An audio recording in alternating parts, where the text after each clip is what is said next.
What's going on YouTube? Flashy here, and today is September 22nd, which means that the Call of Duty Modern Warfare 2 Early Access Open Beta is officially here. And I wanted to sit down today and kind of just give my very raw initial first impression. I've sat down with the game for about 2 hours now, and as someone that's been playing Call of Duty literally since 2007, I thought it would be cool to just sit down and kind of give my thoughts. First up, and I think kind of most importantly, the main question: is it fun? I think that question is super subjective, but in terms of how I would answer it, because I also don't know the answer right now, because we're still kind of the brand new Call of Duty game. I haven't really been enjoying Call of Duty that much the past couple of years. I think the way that I will say it is that I had to stop playing the game to record this video and make the thumbnail and do all that, and I really want to keep playing the game. So I think that definitely speaks to the game being good, because the past couple of Call of Duties, I was extremely excited to go into the betas, and after literally maybe a couple games, maybe 30 minutes, I kind of already knew that, you know what, I'm not really feeling this game right now. But for Modern Warfare 2, it was completely different. It took me a little while. It definitely, the first hour, I was definitely messing around. There's a lot of new stuff, and I think that's kind of where I want to start this. There's a lot of new things happening, both in terms of systems, in terms of how things work. A lot of it seems relatively new, and I think that's really good for Call of Duty because, I mean, you guys all know the age-old meme, right? Call of Duty releases the same game every single year. But this one, it feels a little different. Don't get me wrong, the core foundation is definitely there, right? It's classic Call of Duty. But it feels like there's a lot more layers added onto this one, and I can definitely appreciate that. Now, I won't be able to sit here and talk about the longevity of the game. I think there's a lot of potential. Again, I'm saying that word potential because there's so many different modes, right? You're going to have the campaign, which I'm sure is going to be fantastic. Infinity Ward always crushes it with the campaign. You have classic multiplayer with a ton of different modes. There's already a lot of modes in the beta alone. Then you're going to have Warzone 2, of course. They're going to have the DMZ game mode. I think it really just depends on Infinity Ward and how well they execute everything. But the potential for longevity of the game is there. But again, we're talking more about kind of the gameplay, the feel about it. And the first thing that I want to say is that the game does feel relatively crisp. It's super satisfying to get a kill. And one thing that's really cool is it kind of does feel like you're in an action movie.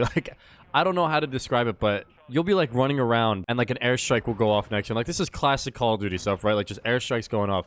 But something about Modern Warfare 2, it just feels like that classic movie scene where the protagonist is walking out of the flames as everything's exploding around them. And it was really cool to get that feeling in a Call of Duty because you kind of just run around and you're not really paying attention to anything else that's going on except for what's right in front of your gun. Something that I really commend this Call of Duty for is the sounds. Now, I know people always say that Call of Duty, the footsteps, the audio, it's all bad. I'm not really talking about that audio right now.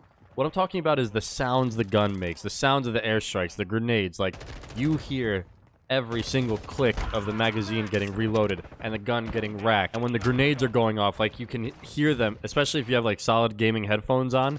You just hear the grenade. If somebody was trying to talk to me when I'm playing a game of domination in Modern Warfare 2, I'm not going to hear a word they're saying. You literally are just in the battle, and I think that's amazing. The immersion is actually there, and I feel like that's been lost on a lot of Call of Duties. You know, you're kind of just playing and you feel like you're playing a COD, and that's really it. But this one, the combination of all the gun sounds, the kill streaks, everything else is going on the map. Your teammates' characters are talking to you, saying that they're reloading and stuff like that, classic Call of Duty stuff, but it just feels so much more immersive. So that's one thing I want to commend MW2 on. It's the first thing I noticed was the sounds. Absolutely amazing. Taking away gameplay and all that, if you're just listening to the sounds of the game, the guns shooting, the guns reloading, throwing a grenade, airstrikes going off, all that different stuff, it just sounds fantastic. Next, moving on to the maps. There's a couple of maps on the beta. I'm not completely blown away by any of them. Oh my gosh, this is the next hijack, or this is the next high rise or favela or anything like that, right? Nothing out of this world yet. The maps that I spent the most time on was Farm, Museum, and Market. Of the three, I think Museum is my least favorite.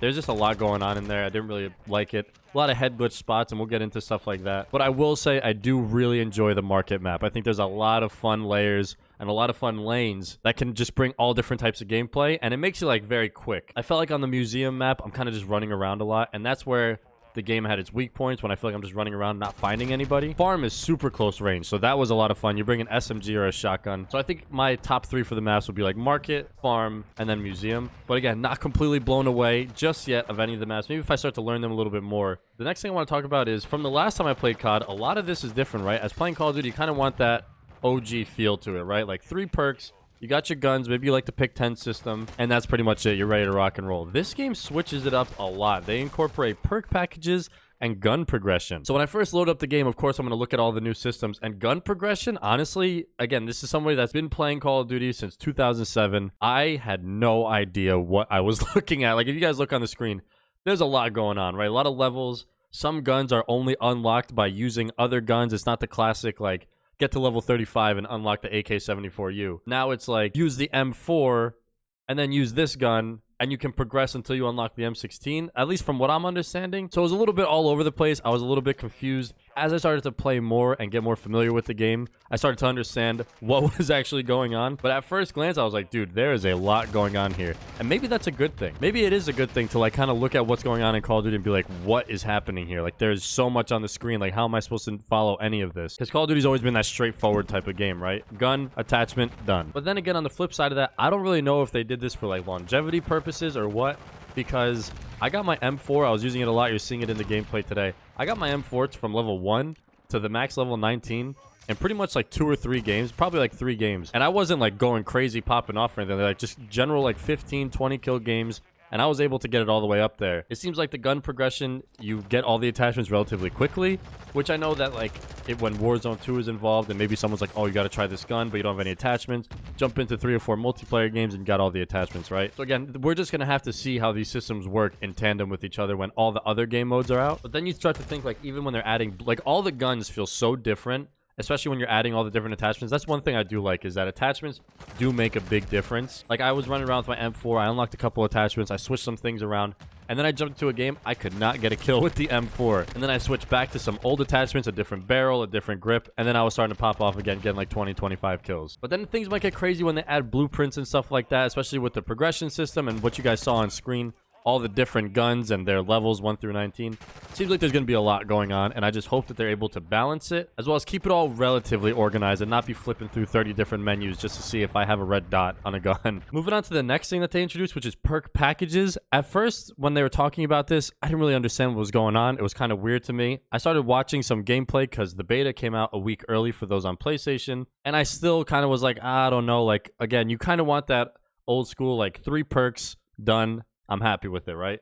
Perk 1, perk 2, perk 3, all of them have different perks inside. But what they did in this one is you start with 2 perks, and then in the game, you get a bonus perk, and then after that, you get like another perk, right? And it's all in game based on, I guess, like getting points, getting kills, things like that. And I think that's interesting, right? Because they're changing things up. They're changing up the formula. But I just felt like it didn't really make that much of a difference. I mean, you got your perks so fast in the game. I didn't even, like, for example, my one bonus perk, right, was Cold-Blooded. I felt like I had Cold-Blooded by like my 3rd life. Now, I'm thinking this will make a big difference on like some of the more hardcore game modes, maybe like Search and Destroy or something like that. It might make a little bit of a difference because you don't have your perks. But overall, I feel like they spent a lot of time talking about this, but it really didn't feel like it was anything like wild or extraordinary to me. Honestly, the perks really, I didn't even feel like they affected the gameplay that much at all. It seemed like it was all about the weapon, not even the perks. And another thing I want to talk about was the time to kill. I feel like that's always a hot topic for Call of Duty. Some people say time to kill is too long. Some people say time to kill is too short, depending on the Call of Duty game. This one was a little bizarre to me. I just could not figure out what the time to kill was. Was it fast or was it slow? Because sometimes I would just obliterate an enemy, right? Like instantly, like aim down sight, shoot, they're done. Move on to the next one. And other times it felt like I would run a 45 round mag in my M4 and I felt like I would get down to like 5 bullets left and I was still getting hit markers on them and they weren't dead. So it seems to me like bullet range, bullet drop off, these are all systems that are probably going to have a relatively decent effect on the overall game.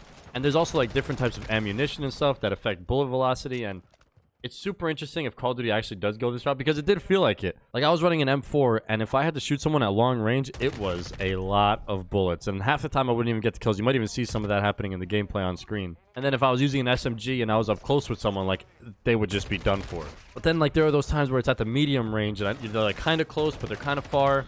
And sometimes it felt like I just killed them in 2 bullets, and sometimes I felt like I was shooting 30 bullets into a training dummy, just getting hit markers and nothing was happening. So I can't really get a grasp of the time to kill in this one. But again, I think that's going to come with time and just playing the game more and getting more used to it and kind of understanding the different attachments and what they do for each gun and where each gun excels. But one thing that's super interesting to me is this game has a ton of recoil.